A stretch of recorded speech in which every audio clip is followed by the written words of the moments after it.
Welcome to Get Sleepy, where we listen, we relax, and we get sleepy. I'm Thomas. And I'm Heather.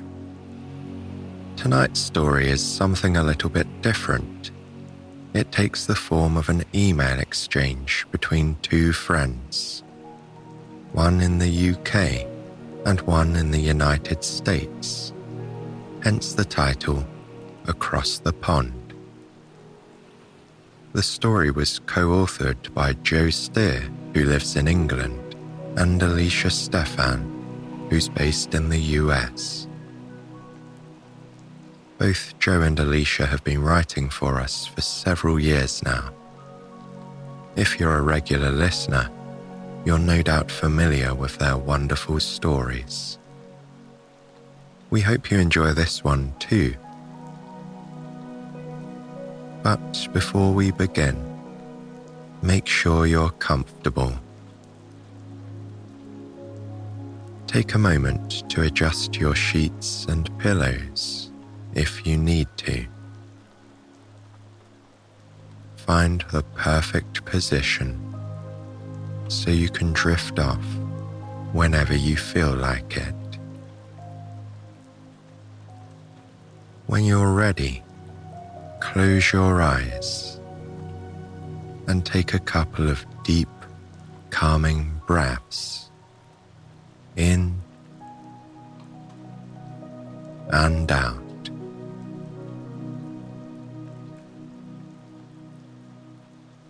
And now, it's time to meet our two friends, as Holly writes to Peter. This is where our story begins.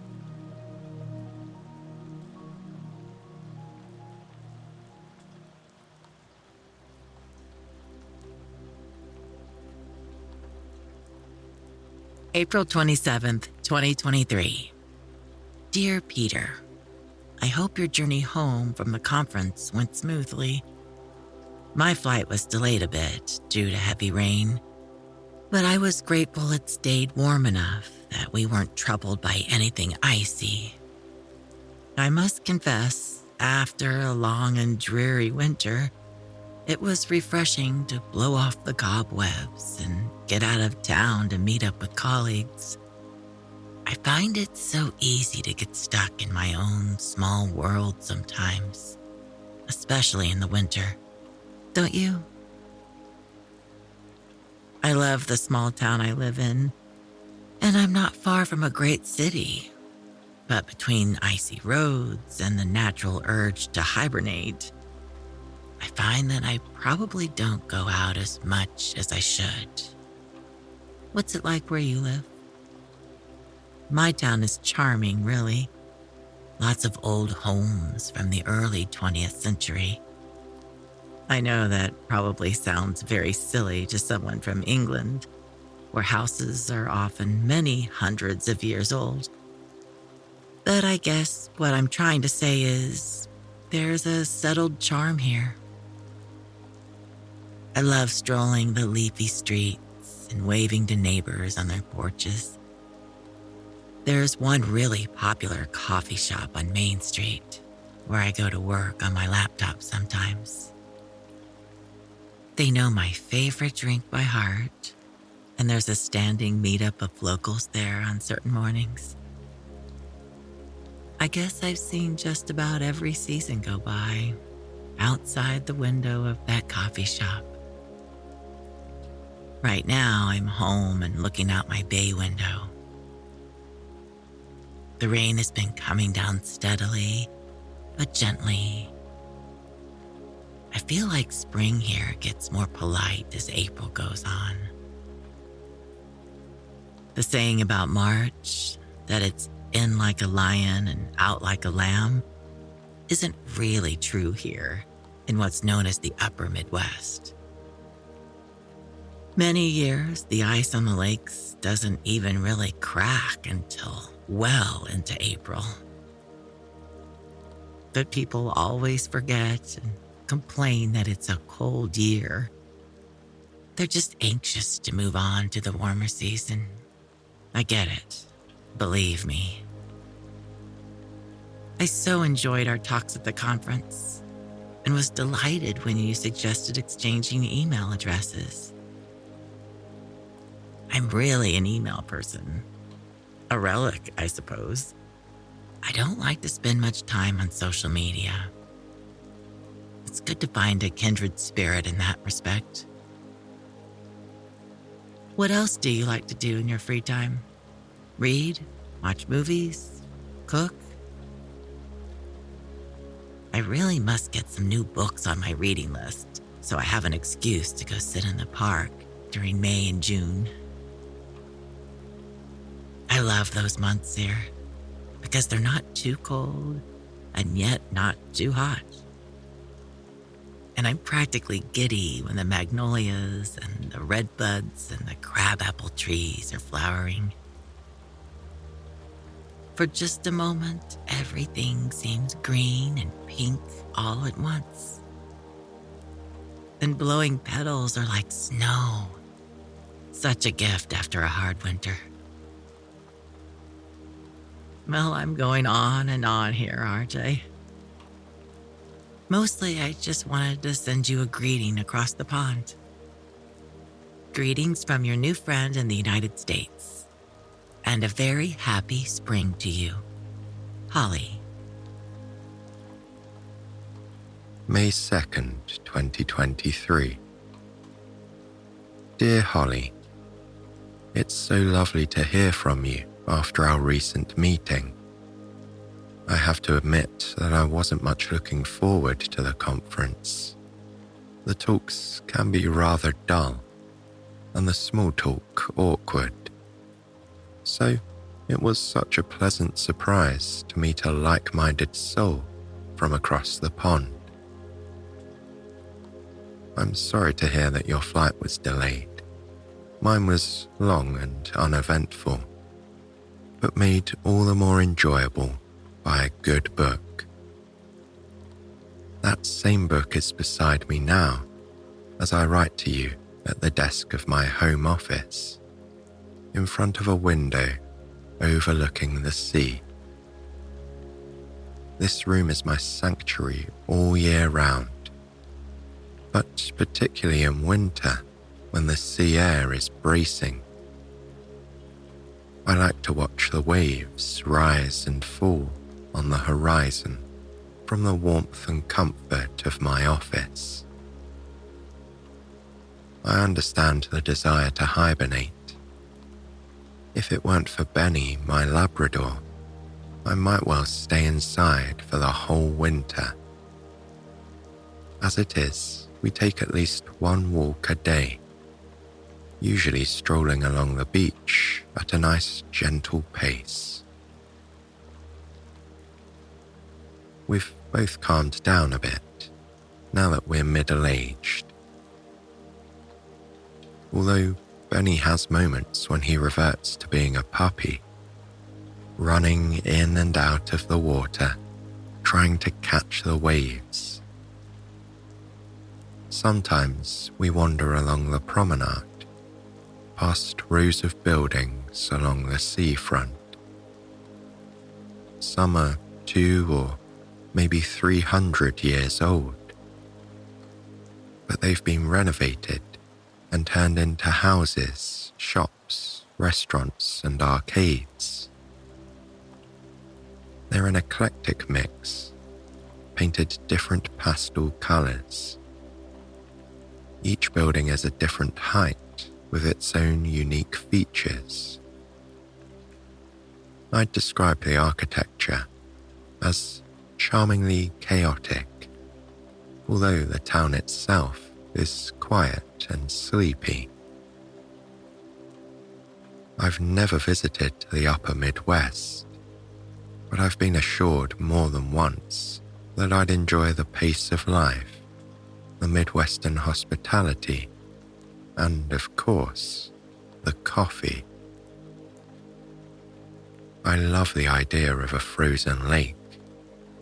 It's such a visible sign of seasonal change. Here, the sea appears mostly unaltered, aside from an occasional cold mist, which swirls like smoke above the water. Even when snowfall blankets the beach in white, it's quickly washed away by the incoming tide. I do like the idea of a polite transition into springtime. I think polite might be a good word to describe the British weather overall. We're mostly spared the extremes of hot and cold weather, but it can be very changeable. You never know what you're going to get. Other than rain, it rains a lot. Yesterday, I took Benny into the local woodland. It's absolutely gorgeous at this time of year, when the ground is carpeted in purplish bluebells. It was blue skies and sunshine when we headed out. But sure enough, the heavens opened halfway along the trail, and we were forced to take shelter under a crabapple tree. They are also one of my favourites when they're in bloom. Some of the pink blossoms came off in the rain and stuck to Benny's fur like spring decoration. A day later, I'm still finding petals all around the house. I guess I've told you some of what I like to do. I do enjoy movies, especially the old classics. And every now and then, I get the train into London and see a play. What kind of movies do you like? And do you enjoy the theatre? I've recently been persuaded to start ballroom dancing, and though I'm pretty awful, it's not as unenjoyable as I'd predicted. I'm told that it's good for you to get out of your comfort zone, even when you have 2 left feet. I'm definitely one for email rather than social media. I'd say it's because I'm not great at small talk, but I don't seem to have had a problem going on about myself here. I'd love to know more about you and where you live. Wishing you a warm and wonderful spring. July 8th, 2023. Dear Peter, we had such a great correspondence going for a while. Then I dropped off the face of the earth for a couple of weeks. My apologies. Summer is supposed to be a leisurely time, but it can get sort of hectic here. All the kids are out of school by the end of June, so everyone gets on the road and starts madly vacationing. There's always someone coming through town that I want to meet up with. And then the 4th of July holiday comes, and there are invitations to backyard cookouts and big fireworks displays and things like that. I honestly relish this moment right now, after the holiday weekend has ended. That's when everything settles into a properly laid-back pace, and I can really enjoy the summer.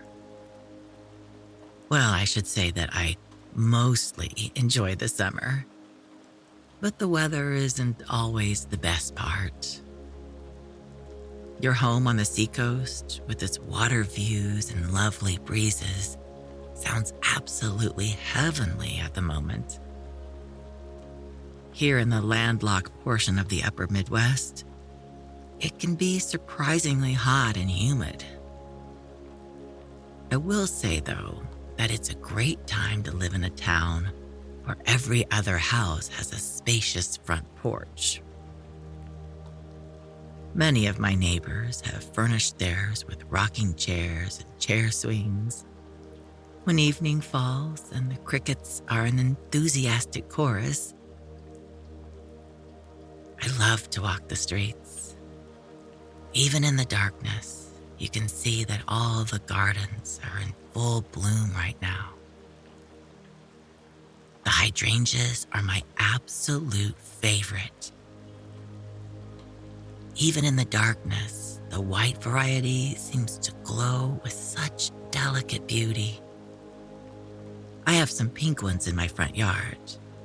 They bring me so much joy. Oh, and the best part of summer nights here is the fireflies.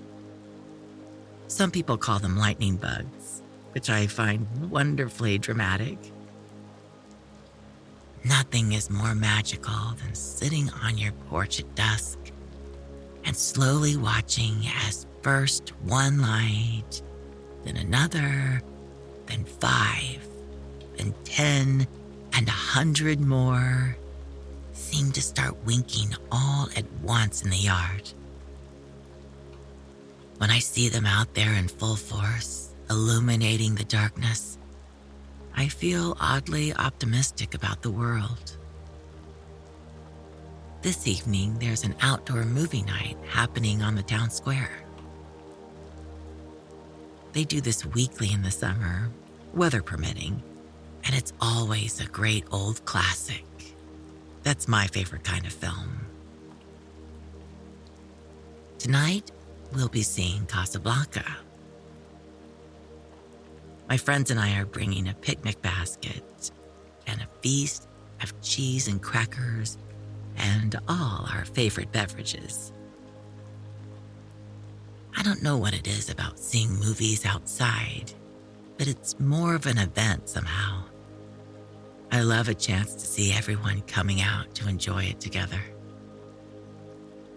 Before I sign off, I should say I've spent many hours on my own porch reading the wonderful book you suggested.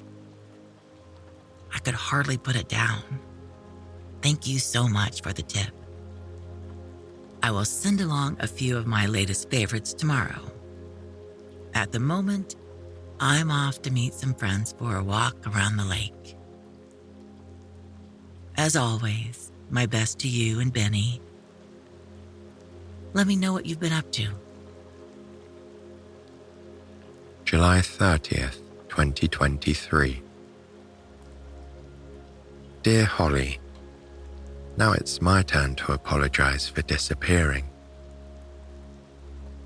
I decided to join some friends for a fortnight in the Lake District, far north from where I am.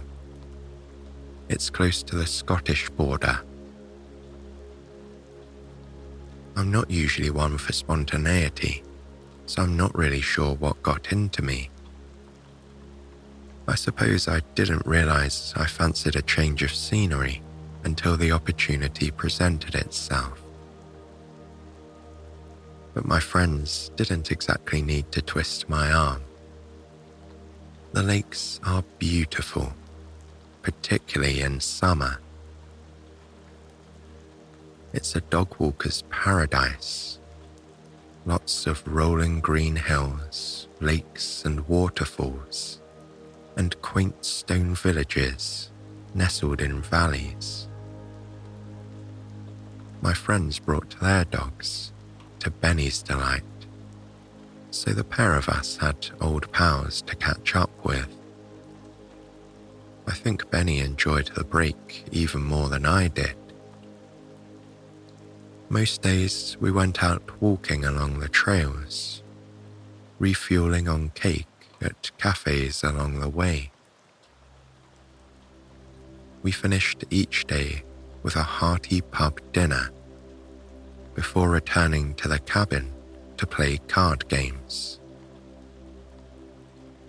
I know what you mean about summer being rather busy. As much as I adore life by the sea, when the schools break for summer in late July, an influx of tourists flood the beaches, keen to make the most of the warm sunshine. As it is, I've managed to miss all of that this year. and though the town is still busy, it's calmer than it was. The temperature begins to cool slightly during August, and summer showers keep many people off the beach. But it's still warm enough that you can walk without a jacket. And on days when it's hot, the rain feels like just the antidote. Summer evenings on the porch swing sound wonderfully relaxing. Sadly, we don't have any fireflies over here, but the lights of seafront fun fairs and amusements along the pier are almost hypnotic, where they're reflected on the waves. I've grown to love the scent of donuts, cooked fresh along the promenade, and the sound of clinking coins from machines in arcades. I've seen outdoor movie nights advertised here in recent years, but I haven't actually been to one yet. I have a feeling that I might enjoy Casablanca a little more on my couch, rather than beneath an umbrella, where I'll inevitably end up. I did see a play in late June at an open-air theatre in Regent's Park in London. Thankfully, the rain held off, and it was a wonderful experience. The play was Shakespeare's Much Ado About Nothing. It was very well acted, and funnier than I remembered. Perhaps next time I'll suggest a picnic, and we'll enjoy some cheese and crackers during the play. I'm so glad that you're enjoying the book. I can only imagine the experience is improved by a chorus of crickets singing in the background. I've just finished a great tome that I've been reading for some time. I'm looking forward to starting something new and trying out one of your recommendations. Let me know how the outdoor movie goes. Perhaps I'll give Casablanca a rewatch with Benny, although he is prone to snoring rather loudly during films. Here's to good movies and cooler days. No doubt it will be autumn or fall before we know it. October 5th, 2023. Dear Peter, well, we're at the heart of fall. Honestly, I think October is my very favorite month. Americans refer to this part of the season as peak foliage. New England gets a lot of the attention, being a great place for leaf peeping, as we call it. But the upper Midwest is no slouch. Right now, in wooded areas around town, the whole countryside is a glorious blaze of orange, yellow, and red. I get out 2 or even 3 times a day just to take a walk, because I know how fleeting it will be. The nights are much cooler, and it's not unheard of for us to get some snow by the end of October or in early November. Winter is coming, but not quite yet. And this is a fleetingly perfect moment. When I'm outside, there's a light scent of wood smoke in the air. Every time a breeze blows, it seems to rustle 1,000 leaves. Most of them will hang on for another week or 2, but a few fearless ones have let go and started to drift down.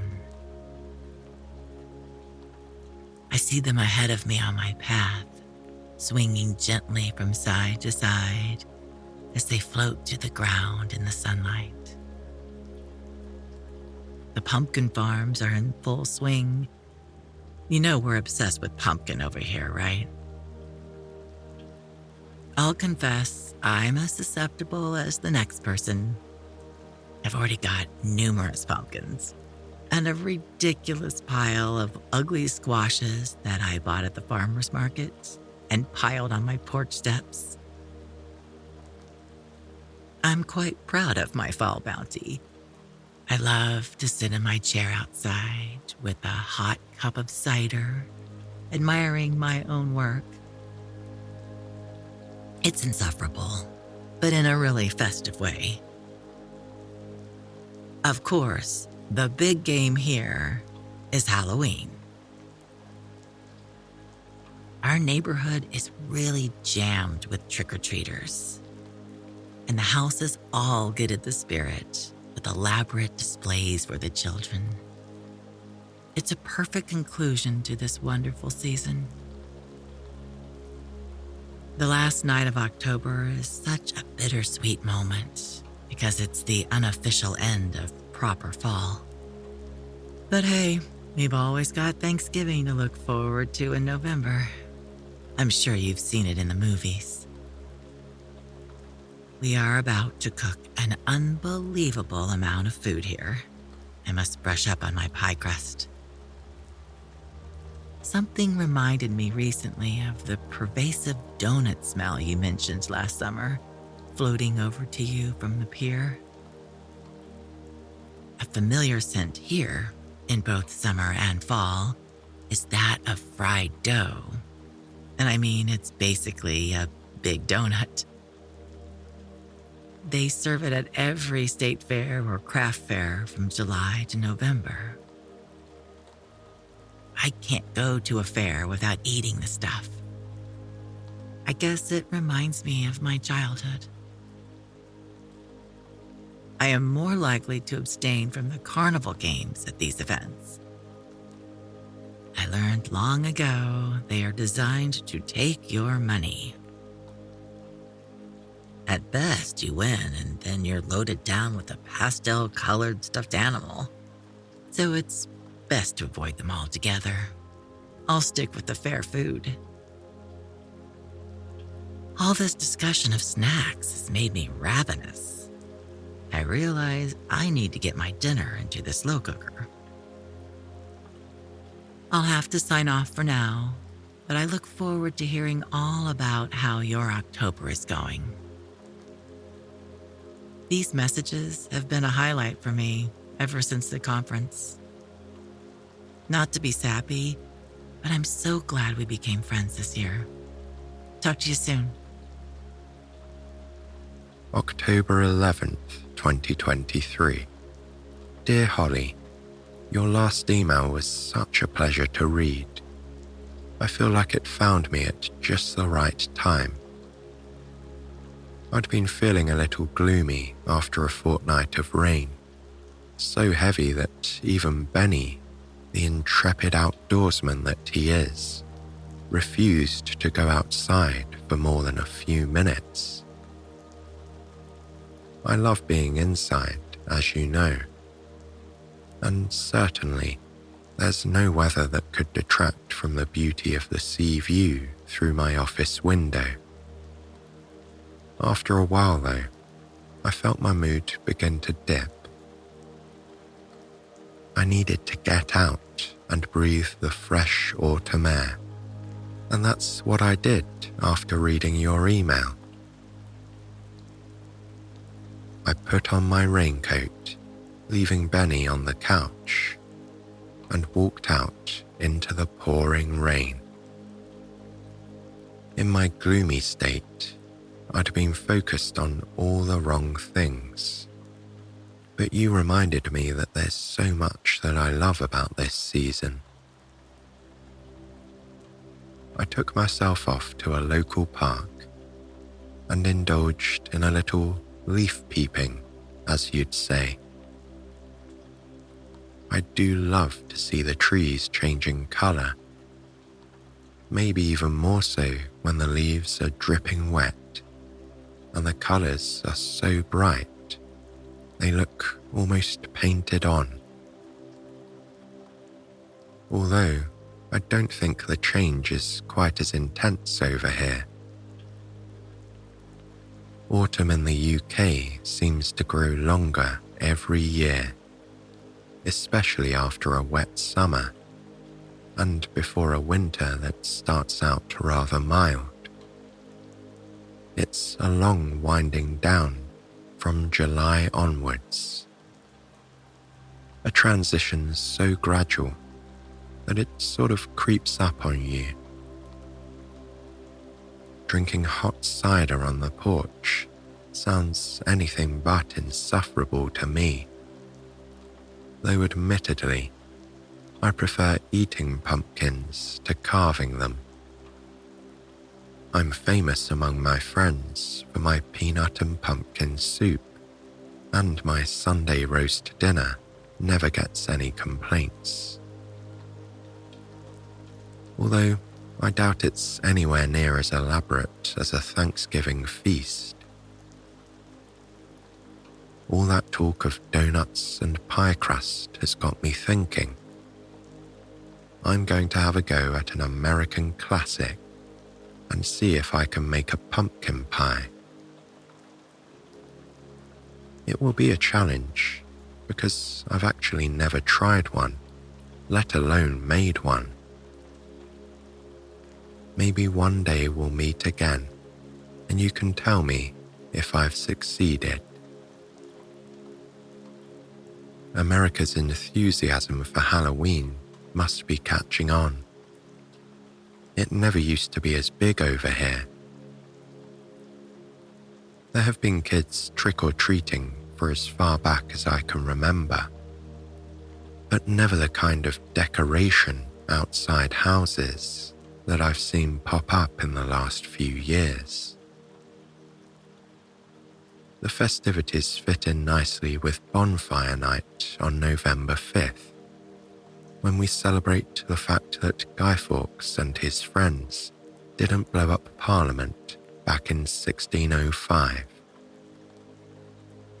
An effigy of Fawkes is set alight on a bonfire, a rather distasteful tradition, but one that we're used to, I suppose. I usually go to my local pub, where they have a huge bonfire and a firework display. We munch on bonfire toffee made of dark treacle and keep ourselves warm with mugs of hot chocolate, sometimes warm cider too. Hopefully I haven't made you ravenous again. I do seem to enjoy talking about food. I'll sign off by saying that I reciprocate your words. Sappy or not, for me too, our correspondence this year has been a breath of fresh air. I often find myself thinking of you, wondering where you are and what you're doing. I'm always looking forward to your next email. January 2nd, 2024. Dear Peter, oh my goodness, I have been lax with our communications throughout the holidays. I'm so glad you received my card in the mail, though. There's something special about sending a message the old-fashioned way, although very few of my friends seem to bother anymore. I got your charming letter on New Year's Eve. What a delight it was to see a handwritten message like that. I can't think when I last received one. Thank you so much. We were very lucky here and had snow in December, which doesn't always happen these days. Many of my friends celebrate Christmas, so there were all kinds of festive events to attend, ranging from cookie exchanges to evening parties. One of my favorite things about living in a colder climate is ice skating outside. By December, the lakes here are sometimes frozen solid. There's usually a place where you can simply show up with your skates and take to the ice. The kids get into the action too, with informal hockey games. The sledding was fantastic this holiday as well. We have a fair number of gentle hills around here, which is perfect for a little fun on the toboggan, or the plastic saucer, or even a sled with runners. But those are few and far between these days. At any local sledding hill, you'll find adults clustered at the bottom with cups of steaming hot chocolate or coffee, and people of all ages hauling their sleds up and down the slopes. It just seems like one of those wholesome, good things in life when the world has otherwise gotten so complicated. I always decorate a Christmas tree as well. I put one in the bay window of my living room, where it's visible from the street, and I cover it with as many white lights as I can fit. I'm still stuck on getting a real tree. I love the whole experience of it. My friends tell me I'm crazy. They prefer wrapping up their artificial one at the end of the season and stashing it for the following year. Some of them don't even remove the ornaments, but it wouldn't be the same to me. My sister visited with my niece and nephew on Christmas. We had a wonderful time opening gifts and lolling about. It's one of those few days of the year when doing absolutely nothing seems quite respectable. I try to be productive during the week leading up to New Year, but I confess that I was not entirely successful. It's such a strange time between the old year and the new. I'm never quite ready to look forward, even though I have an urge to let go of the holiday. But here we are. It's 2024 and I'm on the case. I've tidied up the house, made a pot of chicken stock, and I'm ready to embrace the new year. I thought of you often this month and wished I could share some of my favorite things about December. Skating, of course, and Christmas markets, and baking cookies, and reading by the fire. The list goes on and on. Alas, you were miles away, enjoying the delights of the seaside. I hope the holidays were kind to you, and I'm eager to hear what you've planned for January. Don't keep me in suspense. January 10th, 2024. Dear Holly, I'm so glad that you liked the letter. Old-fashioned though it is, and far slower than email, there's a certain magic in putting pen to paper. It's just the kind of cozy activity that matches my mood and the slow pace of the seaside in winter. I wrote it in the living room to a soundtrack of logs crackling in the fireplace and orchestral carols playing on my new record player. This year's gift from myself to me. It sounds like you've had a wonderfully busy Christmas. Busy and adventurous. I'm not sure how I'd cope on the ice, as I've never been skating. Although I did my fair share of sledding when I was a boy, in those winters when we were lucky enough to have snow. There was a giant hill where my friends and I would meet and race each other down the slopes. I usually went down on whatever was close to hand, which probably explains why I never came first. Nowadays, my adventures are a little more low-key, mostly dog walks in the crisp winter air, either along the coastline or local nature trails. At the risk of sounding a little Grinch-like, I think I like January even more than December.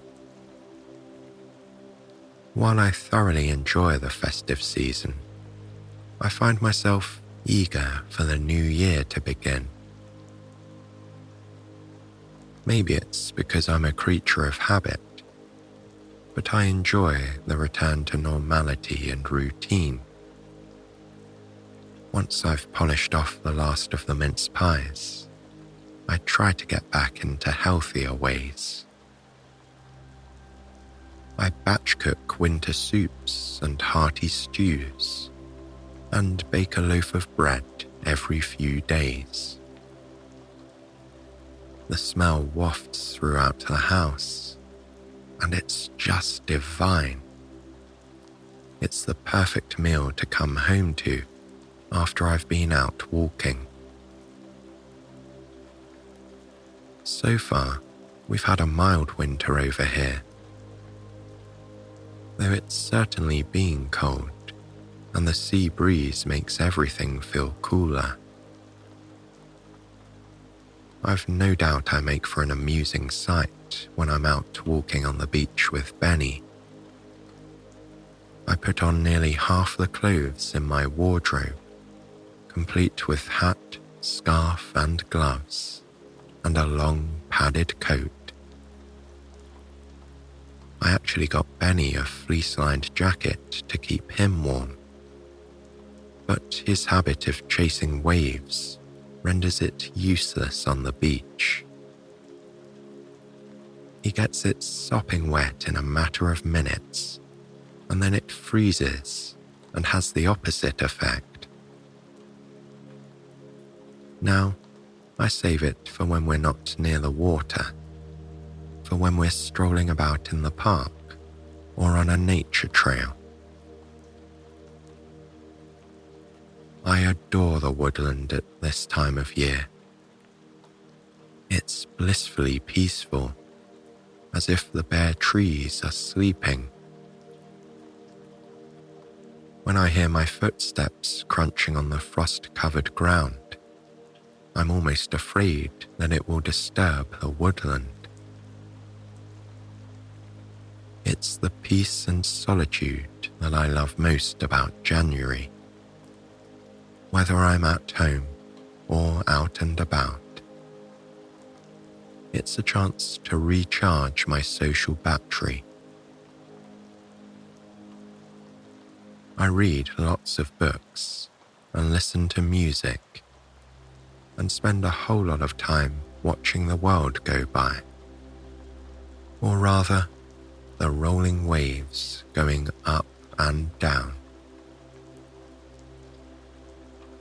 Speaking of socializing, I can hardly believe that it's almost a year since we met. What a pleasure it's been to get to know you this year.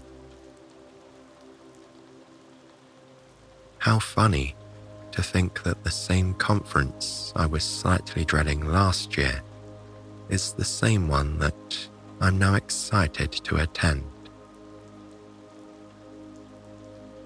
I suppose I can sign off by saying that I'll see you soon, and that I'm wishing you well until then. February 28th, 2024. Dear Peter, just a quick message to say that I registered for the conference and booked my hotel. Please tell me you'll be there. It'll give me something to look forward to while the bitter end of winter drags on. February 29th, 2024. Dear Holly, my hotel room is booked, and I wouldn't miss it for the world. I know that we've been talking for a year now, but somehow I feel that I've known you far longer. I am so looking forward to catching up in person.